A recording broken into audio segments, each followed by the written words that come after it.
अखण्डविष्णुकार्यं व्यासन्देन चराचरं तत्पदं दर्शितं येन तस्मै श्रीलक्ष्म्याय नमः। नारायण नारायण नारायण। अखण्डविष्णुकार्यं व्यासन्देन चराचरं तत्पदं दर्शितं येन तस्मै श्रीलक्ष्म्याय नमः। नारायण नारायण नारायण। अखण्डविष्णुकार्यं व्यासन्देन चराचरं तत्पदं दर्शितं येन तस्मै श्रीलक्ष्म्याय नमः। नारायण नारायण नारायण। अखण्डविष्णुकार्यं व्यासन्देन चराचरं तत्पदं दर्शितं येन तस्मै श्रीलक्ष्म्याय नमः। नारायण नारायण नारायण। अखण्डविष्णुकार्यं व्यासन्देन चराचरं तत्पदं दर्शितं येन तस्मै श्रीलक्ष्म्याय नमः। नारायण नारायण नारायण। अखण्डविष्णुकार्यं व्यासन्देन चराचरं तत्पदं दर्शितं येन तस्मै श्रीलक्ष्म्याय नमः। नारायण नारायण नारायण। अखण्डविष्णुकार्यं व्यासन्देन चराचरं तत्पदं दर्शितं येन तस्मै श्रीलक्ष्म्याय नमः। नारायण नारायण नारायण। अखण्डविष्णुकार्यं व्यासन्देन चराचरं तत्पदं दर्शितं येन तस्मै श्रीलक्ष्म्याय नमः। नारायण नारायण नारायण। अखण्डविष्णुकार्यं व्यासन्देन चराचरं तत्पदं दर्शितं येन तस्मै श्रीलक्ष्म्याय नमः। नारायण नारायण नारायण। अखण्डविष्णुकार्यं व्यासन्देन चराचरं तत्पदं दर्शितं येन तस्मै श्रीलक्ष्म्याय नमः। नारायण नारायण नारायण। अखण्डविष्णुकार्यं व्यासन्देन चराचरं तत्पदं दर्शितं येन तस्मै श्रीलक्ष्म्याय नमः। नारायण नारायण नारायण। अखण्डविष्णुकार्यं व्यासन्देन चराचरं तत्पदं दर्शितं येन तस्मै श्रीलक्ष्म्याय नमः। नारायण नारायण नारायण। अखण्डविष्णुकार्यं व्यासन्देन चराचरं तत्पदं दर्शितं येन तस्मै श्रीलक्ष्म्याय नमः। नारायण नारायण नारायण। अखण्डविष्णुकार्यं व्यासन्देन चराचरं तत्पदं दर्शितं येन तस्मै श्रीलक्ष्म्याय नमः। नारायण नारायण नारायण। अखण्डविष्णुकार्यं व्यासन्देन चराचरं तत्पदं दर्शितं येन तस्मै श्रीलक्ष्म्याय नमः। नारायण नारायण नारायण। अखण्डविष्णुकार्यं व्यासन्देन चराचरं तत्पदं दर्शितं येन तस्मै श्रीलक्ष्म्याय नमः। नारायण नारायण नारायण। अखण्डविष्णुकार्यं व्यासन्देन चराचरं तत्पदं दर्शितं येन तस्मै श्रीलक्ष्म्याय नमः। नारायण नारायण नारायण। अखण्डविष्णुकार्यं व्यासन्देन चराचरं तत्पदं दर्शितं येन तस्मै श्रीलक्ष्म्याय नमः। नारायण नारायण नारायण। अखण्डविष्णुकार्यं व्यासन्देन चराचरं तत्पदं दर्शितं येन तस्मै श्रीलक्ष्म्याय नमः। नारायण नारायण नारायण। अखण्डविष्णुकार्यं व्यासन्देन चराचरं तत्पदं दर्शितं येन तस्मै श्रीलक्ष्म्याय नमः। नारायण नारायण नारायण। अखण्डविष्णुकार्यं व्यासन्देन चराचरं तत्पदं दर्शितं येन तस्मै श्रीलक्ष्म्याय नमः। नारायण नारायण नारायण। अखण्डविष्णुकार्यं व्यासन्देन चराचरं तत्पदं दर्शितं येन तस्मै श्रीलक्ष्म्याय नमः। नारायण नारायण नारायण। अखण्डविष्णुकार्यं व्यासन्देन चराचरं तत्पदं दर्शितं येन तस्मै श्रीलक्ष्म्याय नमः। नारायण नारायण नारायण। अखण्डविष्णुकार्यं व्यासन्देन चराचरं तत्पदं दर्शितं येन तस्मै श्रीलक्ष्म्याय नमः। नारायण नारायण नारायण। अखण्डविष्णुकार्यं व्यासन्देन चराचरं तत्पदं दर्शितं येन तस्मै श्रीलक्ष्म्याय नमः। नारायण नारायण नारायण। अखण्डविष्णुकार्यं व्यासन्देन चराचरं तत्पदं दर्शितं येन तस्मै श्रीलक्ष्म्याय नमः। नारायण नारायण नारायण। अखण्डविष्णुकार्यं व्यासन्देन चराचरं तत्पदं दर्शितं येन तस्मै श्रीलक्ष्म्याय नमः। नारायण नारायण नारायण। अखण्डविष्णुकार्यं व्यासन्देन चराचरं तत्पदं दर्शितं येन तस्मै श्रीलक्ष्म्याय नमः। नारायण नारायण नारायण। अखण्डविष्णुकार्यं व्यासन्देन चराचरं तत्पदं दर्शितं येन तस्मै श्रीलक्ष्म्याय नमः। नारायण नारायण नारायण। अखण्डविष्णुकार्यं व्यासन्देन चराचरं तत्पदं दर्शितं येन तस्मै श्रीलक्ष्म्याय नमः। नारायण नारायण नारायण।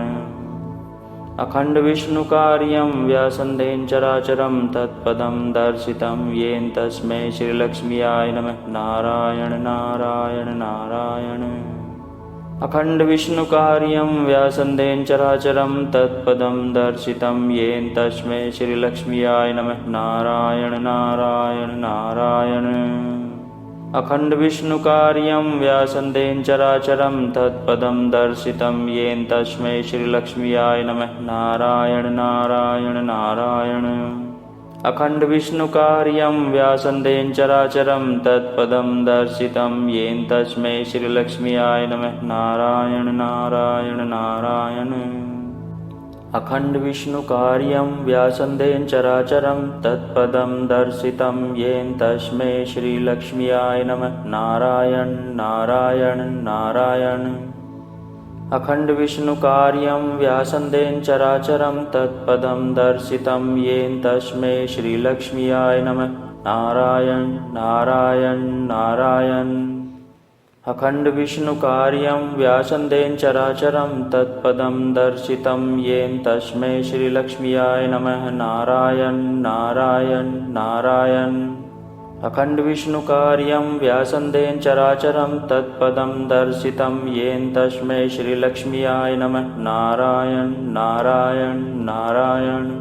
अखण्डविष्णुकार्यं व्यासन्देन चराचरं तत्पदं दर्शितं येन तस्मै श्रीलक्ष्म्याय नमः। नारायण नारायण नारायण। अखण्डविष्णुकार्यं व्यासन्देन चराचरं तत्पदं दर्शितं येन तस्मै श्रीलक्ष्म्याय नमः। नारायण नारायण नारायण। अखण्डविष्णुकार्यं व्यासन्देन चराचरं तत्पदं दर्शितं येन तस्मै श्रीलक्ष्म्याय नमः। नारायण नारायण नारायण। अखण्डविष्णुकार्यं व्यासन्देन चराचरं तत्पदं दर्शितं येन तस्मै श्रीलक्ष्म्याय नमः। नारायण नारायण नारायण। अखण्डविष्णुकार्यं व्यासन्देन चराचरं तत्पदं दर्शितं येन तस्मै श्रीलक्ष्म्याय नमः। नारायण नारायण नारायण। अखण्डविष्णुकार्यं व्यासन्देन चराचरं तत्पदं दर्शितं येन तस्मै श्रीलक्ष्म्याय नमः। नारायण नारायण नारायण। अखण्डविष्णुकार्यं व्यासन्देन चराचरं तत्पदं दर्शितं येन तस्मै श्रीलक्ष्म्याय नमः। नारायण नारायण नारायण। अखण्डविष्णुकार्यं व्यासन्देन चराचरं तत्पदं दर्शितं येन तस्मै श्रीलक्ष्म्याय नमः। नारायण नारायण नारायण। अखण्डविष्णुकार्यं व्यासन्देन चराचरं तत्पदं दर्शितं येन तस्मै श्रीलक्ष्म्याय नमः। नारायण नारायण नारायण। अखण्डविष्णुकार्यं व्यासन्देन चराचरं तत्पदं दर्शितं येन तस्मै श्रीलक्ष्म्याय नमः। नारायण नारायण नारायण। अखण्डविष्णुकार्यं व्यासन्देन चराचरं तत्पदं दर्शितं येन तस्मै श्रीलक्ष्म्याय नमः। नारायण नारायण नारायण। अखण्डविष्णुकार्यं व्यासन्देन चराचरं तत्पदं दर्शितं येन तस्मै श्रीलक्ष्म्याय नमः। नारायण नारायण नारायण। अखण्डविष्णुकार्यं व्यासन्देन चराचरं तत्पदं दर्शितं येन तस्मै श्रीलक्ष्म्याय नमः। नारायण नारायण नारायण। अखण्डविष्णुकार्यं व्यासन्देन चराचरं तत्पदं दर्शितं येन तस्मै श्रीलक्ष्म्याय नमः। नारायण नारायण नारायण। अखण्डविष्णुकार्यं व्यासन्देन चराचरं तत्पदं दर्शितं येन तस्मै श्रीलक्ष्म्याय नमः। नारायण नारायण नारायण। अखण्डविष्णुकार्यं व्यासन्देन चराचरं तत्पदं दर्शितं येन तस्मै श्रीलक्ष्म्याय नमः। नारायण नारायण नारायण। अखण्डविष्णुकार्यं व्यासन्देन चराचरं तत्पदं दर्शितं येन तस्मै श्रीलक्ष्म्याय नमः। नारायण नारायण नारायण।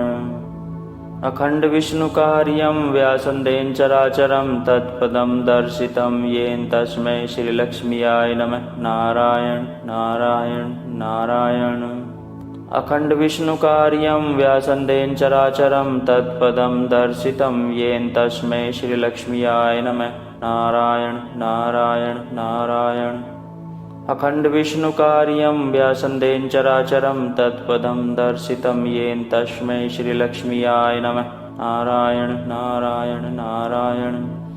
अखण्डविष्णुकार्यं व्यासन्देन चराचरं तत्पदं दर्शितं येन तस्मै श्रीलक्ष्म्याय नमः। नारायण नारायण नारायण। अखण्डविष्णुकार्यं व्यासन्देन चराचरं तत्पदं दर्शितं येन तस्मै श्रीलक्ष्म्याय नमः। नारायण नारायण नारायण। अखण्डविष्णुकार्यं व्यासन्देन चराचरं तत्पदं दर्शितं येन तस्मै श्रीलक्ष्म्याय नमः। नारायण नारायण नारायण। अखण्डविष्णुकार्यं व्यासन्देन चराचरं तत्पदं दर्शितं येन तस्मै श्रीलक्ष्म्याय नमः। नारायण नारायण नारायण। अखण्डविष्णुकार्यं व्यासन्देन चराचरं तत्पदं दर्शितं येन तस्मै श्रीलक्ष्म्याय नमः। नारायण नारायण नारायण। अखण्डविष्णुकार्यं व्यासन्देन चराचरं तत्पदं दर्शितं येन तस्मै श्रीलक्ष्म्याय नमः। नारायण नारायण नारायण। अखण्डविष्णुकार्यं व्यासन्देन चराचरं तत्पदं दर्शितं येन तस्मै श्रीलक्ष्म्याय नमः। नारायण नारायण नारायण। अखण्डविष्णुकार्यं व्यासन्देन चराचरं तत्पदं दर्शितं येन तस्मै श्रीलक्ष्म्याय नमः। नारायण नारायण नारायण। अखण्डविष्णुकार्यं व्यासन्देन चराचरं तत्पदं दर्शितं येन तस्मै श्रीलक्ष्म्याय नमः। नारायण नारायण नारायण। अखण्डविष्णुकार्यं व्यासन्देन चराचरं तत्पदं दर्शितं येन तस्मै श्रीलक्ष्म्याय नमः। नारायण नारायण नारायण। अखण्डविष्णुकार्यं व्यासन्देन चराचरं तत्पदं दर्शितं येन तस्मै श्रीलक्ष्म्याय नमः। नारायण नारायण नारायण। अखण्डविष्णुकार्यं व्यासन्देन चराचरं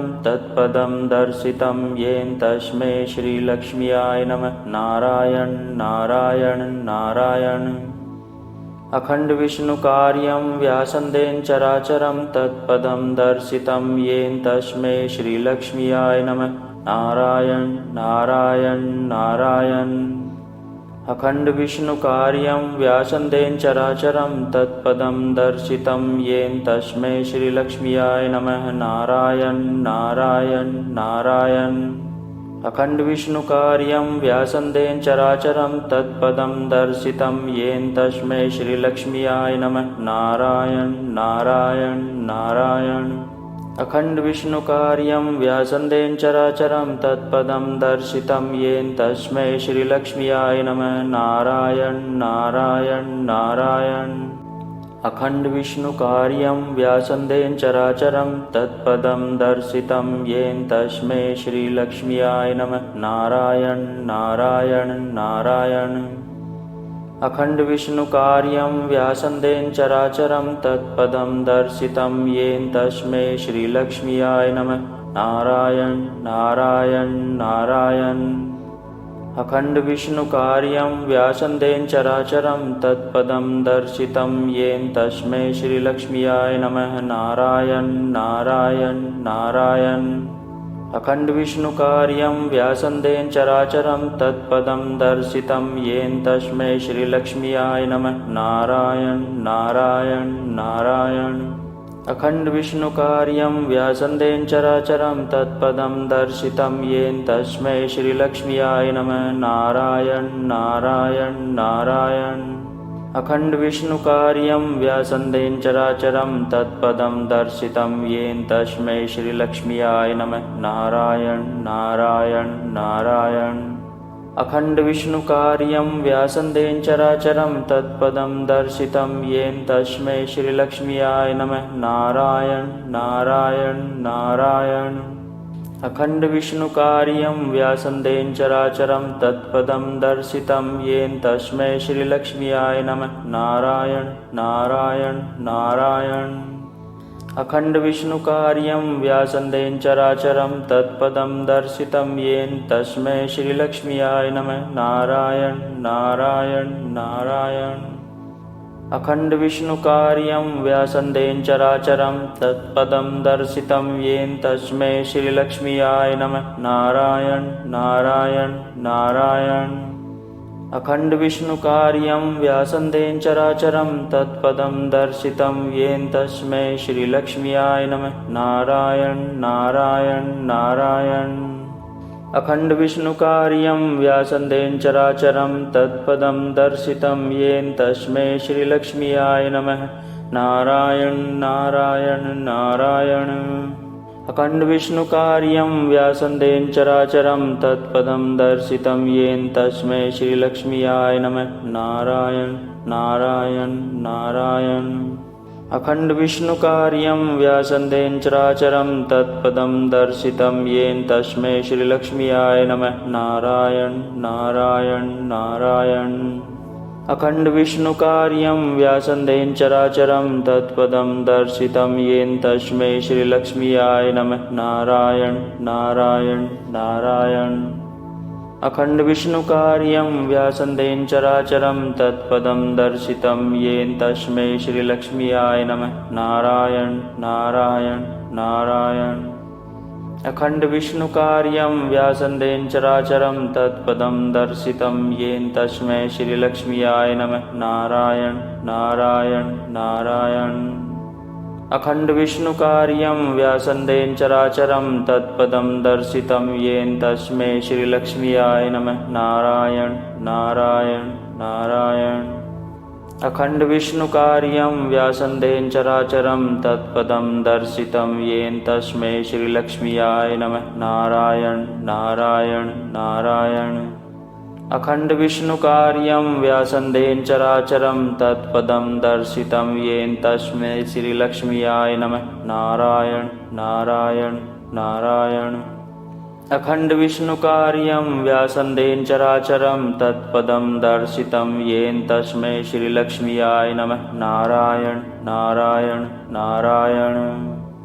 अखण्डविष्णुकार्यं व्यासन्देन चराचरं तत्पदं दर्शितं येन तस्मै श्रीलक्ष्म्याय नमः। नारायण नारायण नारायण। अखण्डविष्णुकार्यं व्यासन्देन चराचरं तत्पदं दर्शितं येन तस्मै श्रीलक्ष्म्याय नमः। नारायण नारायण नारायण। अखण्डविष्णुकार्यं व्यासन्देन चराचरं तत्पदं दर्शितं येन तस्मै श्रीलक्ष्म्याय नमः। नारायण नारायण नारायण। अखण्डविष्णुकार्यं व्यासन्देन चराचरं तत्पदं दर्शितं येन तस्मै श्रीलक्ष्म्याय नमः। नारायण नारायण नारायण। अखण्डविष्णुकार्यं व्यासन्देन चराचरं तत्पदं दर्शितं येन तस्मै श्रीलक्ष्म्याय नमः। नारायण नारायण नारायण। अखण्डविष्णुकार्यं व्यासन्देन चराचरं तत्पदं दर्शितं येन तस्मै श्रीलक्ष्म्याय नमः। नारायण नारायण नारायण। अखण्डविष्णुकार्यं व्यासन्देन चराचरं तत्पदं दर्शितं येन तस्मै श्रीलक्ष्म्याय नमः। नारायण नारायण नारायण। अखण्डविष्णुकार्यं व्यासन्देन चराचरं तत्पदं दर्शितं येन तस्मै श्रीलक्ष्म्याय नमः। नारायण नारायण नारायण। अखण्डविष्णुकार्यं व्यासन्देन चराचरं तत्पदं दर्शितं येन तस्मै श्रीलक्ष्म्याय नमः। नारायण नारायण नारायण। अखण्डविष्णुकार्यं व्यासन्देन चराचरं तत्पदं दर्शितं येन तस्मै श्रीलक्ष्म्याय नमः। नारायण नारायण नारायण। अखण्डविष्णुकार्यं व्यासन्देन चराचरं तत्पदं दर्शितं येन तस्मै श्रीलक्ष्म्याय नमः। नारायण नारायण नारायण। अखण्डविष्णुकार्यं व्यासन्देन चराचरं तत्पदं दर्शितं येन तस्मै श्रीलक्ष्म्याय नमः। नारायण नारायण नारायण। अखण्डविष्णुकार्यं व्यासन्देन चराचरं तत्पदं दर्शितं येन तस्मै श्रीलक्ष्म्याय नमः। नारायण नारायण नारायण। अखण्डविष्णुकार्यं व्यासन्देन चराचरं तत्पदं दर्शितं येन तस्मै श्रीलक्ष्म्याय नमः। नारायण नारायण नारायण।